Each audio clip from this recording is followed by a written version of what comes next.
वक्त छात्रों के बीच मौजूद हूँ और यहाँ पर इस वक्त बरसात शुरू हो चुकी है। बीते 3 दिन से लगातार ऐसा मौसम बना हुआ है, लेकिन उसके बावजूद भी छात्रों का जोश, उनका उत्साह, उनका जज्बा अपनी मांगों को लेकर रत्ती भर कम नहीं हुआ है। आप यहाँ पर भी देख रहे हैं, ये देखिए पोस्टर जो लहराया जा रहा है, क्या लिखा है इस पे? ना कोयला खदान, ना विधायक का पद चाहिए हमें, तो जेपीएससी और जेएसएससी पेपर रद्द चाहिए। तो पेपर रद्द हो और सीबीआई जांच की मांग, ये 2 प्रमुख मांगे हैं। इसके बाद अलावा 3-4 मांगे और भी हैं, लेकिन अभी तक जो बातचीत होगी 2 दौर की बातचीत हो चुकी है। एक गुट गया कल रात को, जो इन छात्रों का गुट है, और एक देवेंद्र महतो गुट है जिससे आज सवेरे मुलाकात हुई। लेकिन अब सवाल यह है कि बातचीत अभी तक बेनतीजा रही है। अभी तक ना तो छात्र संतुष्ट हैं, ना सरकार की तरफ से कोई एक क्लियर कट उस पर फैसला लिया गया। हालांकि ईमेल इशू किए गए हैं, इसके अलावा सुझाव और माने गए हैं, लेकिन क्या इतना भर काफी है? आपको क्या लग रहा है, मामला सुलझने की दिशा में जा रहा है आगे? मैम, मामला तभी सुलझेगा जब हमारी जो मांगे हैं उन पर बात होगी। हमें राज्य सरकार तब से सीआईडी का लेमन चूस पकड़ा रही है, हमें चाहिए सीबीआई की जांच। कारण ये है, जब पहली बार जेएसएससी सीजीएल का पेपर लीक हुआ तब भी सीआईडी की जांच की गई थी।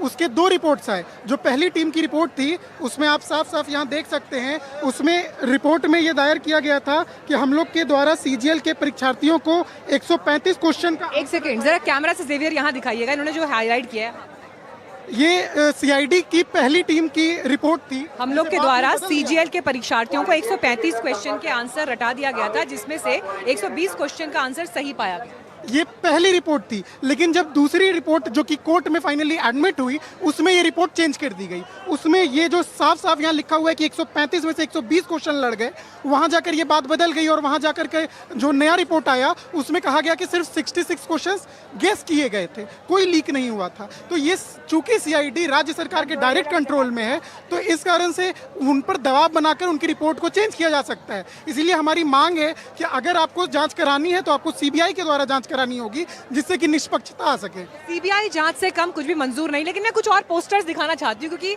आंदोलन की एक खूबसूरती ये भी है कि छात्र जिस तरह से अपना संदेश कन्वे कर रहे हैं, उसमें देखिए कितनी मजबूती के साथ अपने स्टेटमेंट रखे हैं। पढ़ाई का क्या फायदा जब क्वेश्चन पेपर टेलीग्राम पर मिले, ये है। आपने क्या दिखाया, नारा दिखाइए जरा। देखिए यहाँ पर उन्होंने लिखा है, जेपीएससी का फुल फॉर्म बता रहे हैं, झारखंड परीक्षा सेटिंग कमीशन, पैसा लाओ नौकरी पाओ। और यहाँ पे अच्छा आपने पदों के साथ बताइए जरा, आपने कितना दाम लगाया? डीएसपी का 1 करोड़ 20 लाख, एफआरओ का 80 लाख, बीडीओ का 90 लाख, सीओ का 1 करोड़, पीजीटी का 30 लाख, जेई का 25 लाख। अब तो लग रहा है ऐसा कि सरकार को बोलना पड़ेगा हमें घूस देने के लिए भी लोन चाहिए, घूस देने के लिए लोन चाहिए। और यहाँ पर इस पे देखिए, यहाँ पे मुख्यमंत्री को एड्रेस कर रहे हैं, हेमंत जी आप चारा बेचिए या सरकारी नौकरी बेचिए, बस आप छात्रों का भविष्य मत बेचिए। अब इतनी बार अब सीएम भी कह रहे हैं कि आइए बात करेंगे, हमें रास्ता निकालना है, ये हमारी भी प्राथमिकता है। आपको सीएम की बात पे भरोसा नहीं है? सीएम के बात पे इसलिए भरोसा नहीं है कि आप देख सकते हैं यहाँ से 2 किलोमीटर दूर में सीएम आवास है, वहाँ से यहाँ आने में कितना टाइम लगेगी। और आज से 10 दिन से प्रोटेस्ट कर रहे हैं, और मेरा एग्जाम चल रहा है, एग्जाम देते हैं फिर यहीं पे आते हैं, फिर एग्जाम देते हैं फिर यहीं पे आते हैं। हम 10 दिन से एग्जाम दे रहे हैं और यहीं पे आ रहे हैं, और अपना आने वाला समय में हमें भी लगता है ये सब भैया के कारण हमारा भी पेपर लीक नहीं होगा, इसलिए मैं यहाँ आ रहा हूँ। अच्छा, मैं एक चीज़ ये देख रही हूँ कि यहाँ पर जो है, हाँ बताइए, आपने भी यहाँ पर एक पोस्टर दिखाया है। मैं माध्यमिक आचार्य 2025 का छात्र हूँ। मैं इस परीक्षा में हुए धांधली के विषय में कुछ बात रखना चाहता हूँ। इसमें जो है सो अलग अलग शिफ्ट में परीक्षा लेकर के नॉर्मलाइजेशन के नाम पर सीट बेचने का काम किया है। धारा 5C लगा करके बहुत सारे बच्चों को बाहर कर दिया गया है, डज नॉट एग्जिस्ट करके। बहुत लोगों का आंसर की खुला ही नहीं है, और 14 दिन के अंदर में दोबारा परीक्षा ले लिया गया है। और एक एससी कैटेगरी का अमित कुमार नाम का लड़का था, उसका 150 में 144 क्वेश्चन सही होने के बाद भी नहीं उसका दिया गया था। जब यह आप लोग जैसे मीडिया बंधु लोग जब दिखाए तो दोबारा से उसका नाम दिया गया। इससे पता एनडीटीवी इंडिया पर हमारी पूरी कोशिश है कि आप लोगों की जो समस्याएं हैं उनको हम प्रमुखता से आगे रखें, जो आप बता रहे हैं। मैं ये देख रही हूँ, आज मैं अपने दर्शकों को भी बताना चाहूँगी, मैं सवेरे 10 बजे जब यहाँ पर पहुँची, उस समय मुझे एक फैमिली मिली जिसमें एक यंग कपल था, मदर फादर, और उनकी बहुत छोटी सी बच्ची थी जिसकी उम्र मुझे लगता है बमुश्किल 8 साल भी रही होगी। मैं देखकर हैरान हुई कि ये इतनी छोटी बच्ची को यहाँ आंदोलन में लेकर क्यों आए हैं। तो मैंने उनसे पूछा कि आप अपनी बच्ची को लेकर क्यों आए। उस लड़की के पिताजी ने कहा, मैं चाहता हूँ मेरी बेटी ये समझे कि प्रोटेस्ट क्या होता है।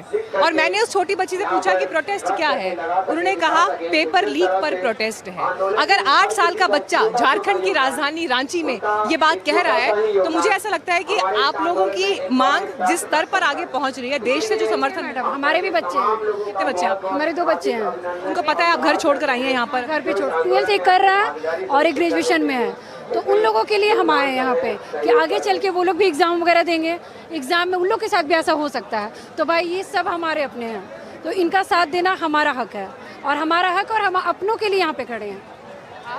मैम मैं बिहार से आई हूँ और मैं भी 2 साल। आप बिहार से आई हैं यहाँ पर रांची, मतलब प्रोटेस्ट के लिए आई हैं या आपका एग्जाम या तैयारी के लिए? नहीं यहाँ प्रोटेक्स में ही मैं आई हूँ 2 साल के बच्चे को छोड़ करके, क्योंकि ये सिर्फ झारखंड की प्रॉब्लम नहीं है, ये पूरे देश की प्रॉब्लम हो चुकी है। पूरे देश में पेपर लीक को लेकर के बहुत सारे ऐसे पेपर के साथ होता है, जो घूस के साथ, जो भी सारे एक सिर्फ ओनली झारखंड का अगर प्रॉब्लम होता तो सिर्फ झारखंड के बच्चे करते, लेकिन ये पूरे देश का है। इसीलिए मैं बिहार से अपने 2 साल के बच्चे को छोड़ करके मैं इस प्रोटेक्स में आई हूँ। अभी आपका बच्चा और आपका परिवार एनडीटीवी इंडिया पर टीवी पर आपको देख रहे हैं, देखिए कार्यक्रम लाइव जा रहा है, कोई बात कहनी है, कोई मैसेज कहना है? नहीं बस कुछ हम नहीं कहेंगे, बस अपनी मम्मी जी से कहेंगे जब मेरे बाबू को अच्छे से रखे, मैं 2 दिन में फिर रिटर्न आ जाऊँगी। सासू माँ के लिए मैसेज? जी हाँ सासू माँ। आप कहाँ से आई हैं?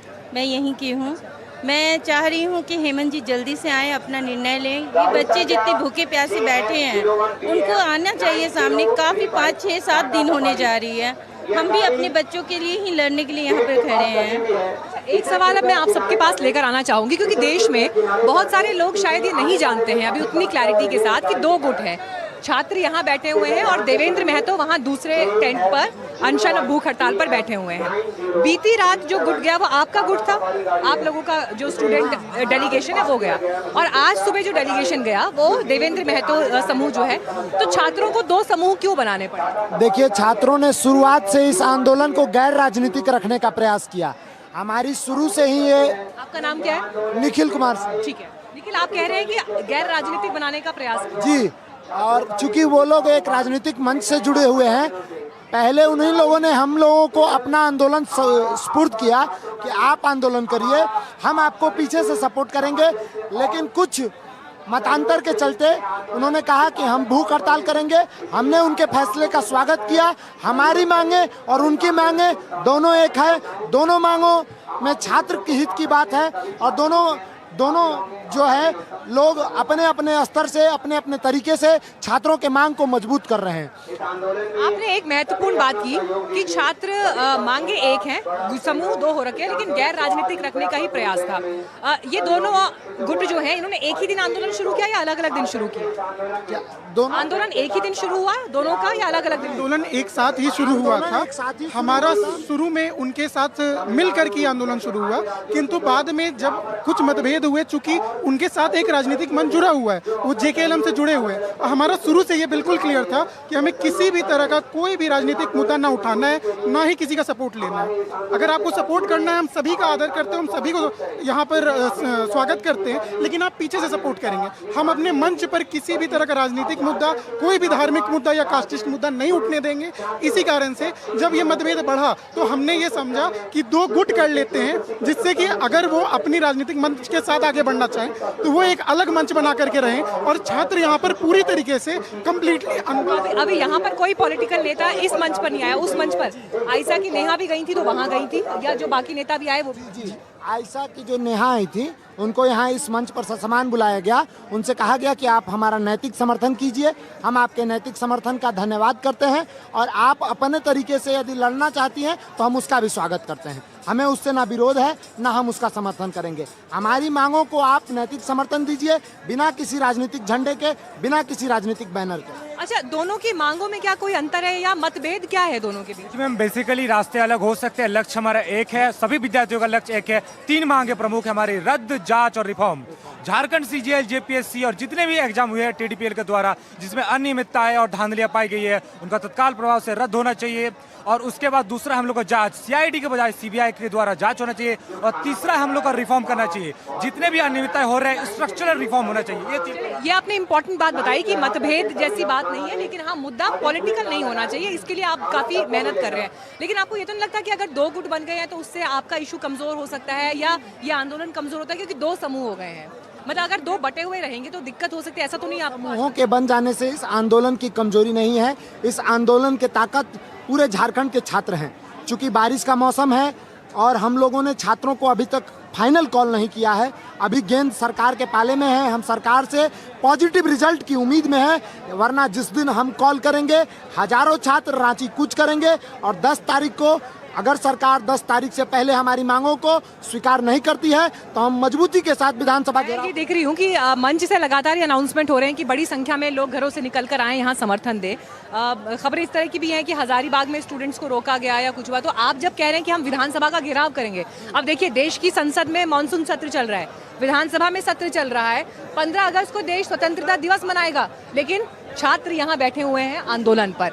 जंतर मंतर से जो एक आंदोलन शिक्षा सिस्टम में सुधार के लिए, परीक्षा में धांधलियों को सुधारने के लिए, सिस्टम को इंश्योर करने के लिए कि चीज़ें ठीक से चले, छात्रों का ये आंदोलन, उनकी ये गूंज देश भर में सुनाई दे रही है और झारखंड अब उसके एपिसेंटर में इस वक्त है। इन सब के बीच जब, हाँ आप कुछ कहना चाहते हैं? हम लोग का 3 मांग है, रद्द, जांच, रिफॉर्म। नहीं, लेकिन मैं विधानसभा घेराव पर आप सवाल पूछ रही हूँ कि आप कह रहे हैं कि 10 अगस्त को हम विधानसभा घेराव कर रहे हैं, आप लोगों के पास परमिशन है इसकी, कैसे करेंगे? परमिशन मिल गया है शायद। हाँ जी परमिशन हम लोगों ने सरकार को पहले ही से सूचित कर दिया है कि हमारा कार्यक्रम ये है। जो हमारा प्रतिनिधि मंडल गया है उसने भी इस बारे में बात की है और हम लोग आश्वस्त हैं कि सरकार हमारी मांगों को पहले ही मान लेगी, विधानसभा घेराव से पहले ही मान लेगी। 10 तारीख को विधानसभा घेराव जबरदस्त होगा और हम लोग 2-3 लाख का स्टूडेंट रहेंगे उसमें। मान देखिए, हम लोग का मांग मान ली जाती है तो हम लोग सोचेंगे, फिर विचार करेंगे। मांग नहीं मान ले जाते हैं तो जबरदस्त आंदोलन होगा। बीजेपी की तरफ से ये आरोप लगाया गया है कि ये आंदोलन जो है देवेंद्र महतो का जो समूह है उसके पास पॉलिटिकल बैकिंग है, जिससे ये आंदोलन को कमजोर करने की कोशिश हो रही है। आपको लगता है ऐसी कोई आशंका है क्या? देखिए, आंदोलन को कमजोर करने की कोई साजिश किसी के द्वारा नहीं की जा रही है और ना ही आंदोलन कमजोर है। हमने शुरुआत से कहा है, आप सभी राजनीतिक पार्टी, चाहे वो पक्ष के पार्टी हो चाहे वो विपक्ष के पार्टी हो, आप बिना किसी राजनीतिक स्वार्थ के, आप बिना किसी राजनीतिक एजेंडे के हमारे मांगों का समर्थन कीजिए, नैतिक समर्थन कीजिए, हम उसके लिए आपका धन्यवाद देते हैं। चलिए, इस बीच एक बड़ी खबर अपने दर्शकों को बता दें। जेपीएससी धांधली के खिलाफ एबीवीपी ने प्रदर्शन किया है और ये प्रदर्शन सीएम आवास के बाहर उन्होंने किया है। सोरेन सरकार के खिलाफ अखिल भारतीय विद्यार्थी परिषद का ये प्रदर्शन है, जहां पर सीएम आवास का घेराव। तो देखिए, एक तरफ छात्र यहाँ धरने पर बैठे हैं, लेकिन इन सबसे अलग जो छात्र संगठन है, चाहे वो एबीवीपी हो, चाहे बीते दिन जैसे हमने आईसा का प्रदर्शन देखा था, तो ये प्रदर्शन भी चल रहे हैं। सीएम आवास का घेराव किया गया है। तो देखिए, यही सवाल मैं आपसे पूछ रही थी कि आप लोग यहाँ धरने पर बैठे हैं, लेकिन जो अलग अलग स्टूडेंट बॉडीज हैं जो राजनीतिक दलों से भी जुड़ी हुई हैं, वो भी प्रोटेस्ट कर रही हैं। लेकिन अब यहाँ से प्रेशर क्या वाकई सीएम पर इतना बन पाएगा कि सीबीआई जांच की वो रिकमेंडेशन दे? मैम, प्रेशर तो पड़ रहा है। मैं आपको बताना चाहूंगा, जेएसएससी जो एग्जाम लेता है, आज तक जितने भी एग्जाम लिया है 2019 के बाद सरकार ने बाद, किसी में ना कट ऑफ देता है ना कुछ बताता है। लेकिन उत्पाद सिपाही का एग्जाम है जिसमें कट ऑफ दिया है, उसमें 1.5 लाख बच्चों का उसमें लिस्ट दिया है। जेएसएससी ने क्लियरिफाई किया कि टीडीएल ने उसका कौन सा कंपनी एग्जाम लिया। अभी एक फील्ड वर्कर का एग्जाम है, उसमें भी बहुत अच्छे से एग्जाम लिया है। तो कहीं ना कहीं सरकार में खलबली मची है। सरकार चाह रही है कि बहुत सारा चीजें, अभी हेमंत सोरेन ने भी अपना विधानसभा में बताया कि नई कौन सी वैकेंसी आने वाली है। इससे पता चलता है कि नेशनल लेवल पे जो मीडिया पे हम लोग मेन स्ट्रीम पे आप लोगों ने चलाया है, बहुत बहुत धन्यवाद आप लोगों का। इस पर सरकार पर बहुत ज्यादा प्रेशर पड़ा है और जल्द ही हमारी मांगे जरूर। आपका भरोसा एनडीटीवी पर है, ये हमारे लिए हमारे जीवन की कमाई है, मैं इतना कह सकती हूँ। और आप लोगों के बीच आकर कम से कम हमारे भीतर भी एक ये अनुभूति ज़रूर है कि अगर स्टूडेंट्स अपने राइट्स को लेकर, अपने इश्यूज़ को लेकर इतनी प्रमुखता से बोल रहे हैं, तो ये देश सुरक्षित हाथों में है, इस देश का फ्यूचर सुरक्षित हाथों में है। इसीलिए झारखंड में शांतिपूर्ण तरीके से प्रदर्शन हो रही है। बिल्कुल शांतिपूर्ण तरीके से प्रदर्शन कर रहे हैं और हम मीडिया कर्मियों को वेलकम कर रहे हैं मैम। और लोकतंत्र के चौथे स्तंभ मीडिया का भी बहुत बहुत योगदान है इसमें कि हमारे मुद्दों को सरकार तक और देश तक पहुंचाने का काम कर रही है। मैम हम लोग यहाँ पर सारे लोग गरीब माँ बाप के बच्चे हैं, मिडिल क्लास के हैं, हम लोग कोई बिल्डर के या बड़े अमीर बाप के बेटे नहीं हैं जो हम लोग सिस्टम के सताए हुए हैं मैम। और ये सिर्फ ये हम लोग का अभी ज्वलंत मुद्दा अभी का नहीं है मैम, काफ़ी टाइम से चाहे कोई भी सरकार आई हो हम लोगों को ठगने का ही काम की है। तो मैम आपके चैनल के माध्यम से दादा आपको बताना चाहता हूँ, हेमंत दादा प्लीज़ आप आइए, हम छात्रों का दर्द समझिए और इसको जल्द से जल्द ठीक कीजिए दादा। आपको हम लोग एक अपॉर्चुनिटी दे रहे हैं, एक मौका दे रहे हैं दादा। जैसे आपके दिसुम गुरु शिबू सोरेन को आज हम लोग सब याद करते हैं, उसी तरीके से लोग आपको भी याद करें, आप इस तरीके का रिफॉर्म करें। हमें तो योग्यता सिद्ध करने का मौका ही नहीं दिया जाता मैम, लेकिन हम आपको दे रहे हैं दादा, एक बार आप रिफॉर्म करें, एक बार आप सिर्फ रिफॉर्म करें। पीसीआर टीम अगर आप कुछ आप यहाँ से सवाल या कोई स्पेसिफिक सवाल पूछवाना चाहते हैं मुझे प्लीज़ मैसेज में भेजिएगा, क्योंकि शोर में मैं आवाज़ नहीं सुन पा रही हूँ। अच्छा, एक बात मैं आप लोगों से ज़रूर यहाँ पर पूछना चाहूँगी, क्योंकि स्टूडेंट्स का जंतर मंतर पर जो आंदोलन हुआ और झारखंड अब जैसे आंदोलन का केंद्र बना हुआ है, सबके मन में एक सवाल जरूर था। वहाँ पर जेनजी बहुत गूंजा कि ये जेनजी का आंदोलन है, जेनजी का आंदोलन है। और यहाँ पर जो आंदोलन देखा, हमें यहाँ पर आंदोलन के भीतर एक सिंप्लिसिटी दिखाई देती है। हमें यहाँ पर आंदोलन के भीतर दिखाई देता है कि जो लोग जिन पारिवारिक पृष्ठभूमि से आए हैं, वहाँ पर खेती किसानी वाले परिवार है, संघर्ष करने वाले परिवार है। ये अंतर हमें लग रहा है या आप भी वाकई ये मानते हैं कि ऐसा है? मैं जैसे मैं दुमका से आया हूँ, दुमका यहाँ की उप राजधानी है, मैं वहाँ से आता हूँ। मैं अपनी पढ़ाई ट्यूशन पढ़ा के करता हूँ। हम लोग ऐसे परिवार से आते हैं जो सीट नहीं खरीद सकते हैं। झारखंड में आज ये माहौल है। नहीं, लेकिन सीट खरीदने की परिस्थिति किसी के लिए भी क्यों होनी चाहिए इस देश में? वही तो हमारा सिस्टम से यही तो सवाल है मैम, इसी के लिए तो हम लोग मजबूर होकर के आज यहाँ बैठे हुए हैं। हम लोग चाहते नहीं हैं, हम लोग पढ़ना चाहते हैं, नौकरी करना चाहते हैं, लेकिन जब सिस्टम इतना बर्बाद हो चुका है कि जितने सीट आते हैं टोटल के टोटल बिक जाते हैं। चलिए, इस बीच एक बड़ी खबर आ गई है, वो भी बता दें अपने दर्शकों को।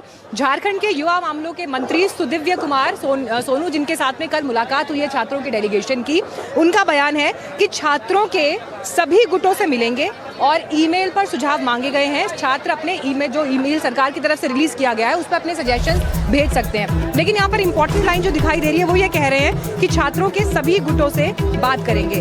अब सवाल ये है कि छात्रों के सभी गुट, अभी मुझे तो 2 गुट दिखाई दे रहे हैं, इसके अलावा कोई और गुट भी है जिससे बात होगी? यही 2 गुट है प्रमुख। देखिए, सरकार के मंत्री छात्रों के विभिन्न समूहों से, स्टेक होल्डर से यह प्रतिनिधिमंडल मिलता रहेगा। आज जैसे हम लोग एक छात्र समूह से मिले, अभी NSUI के लोग हैं, JCM के लोग हैं, ACS के लोग हैं, ये तमाम से हम लोग मिलेंगे। अलावे एक मेल ID हम लोग जारी कर रहे हैं, आपसे आग्रह होगा कि इसको जूम करके दिखावे, jpsc.jssc.feedback@gmail.com।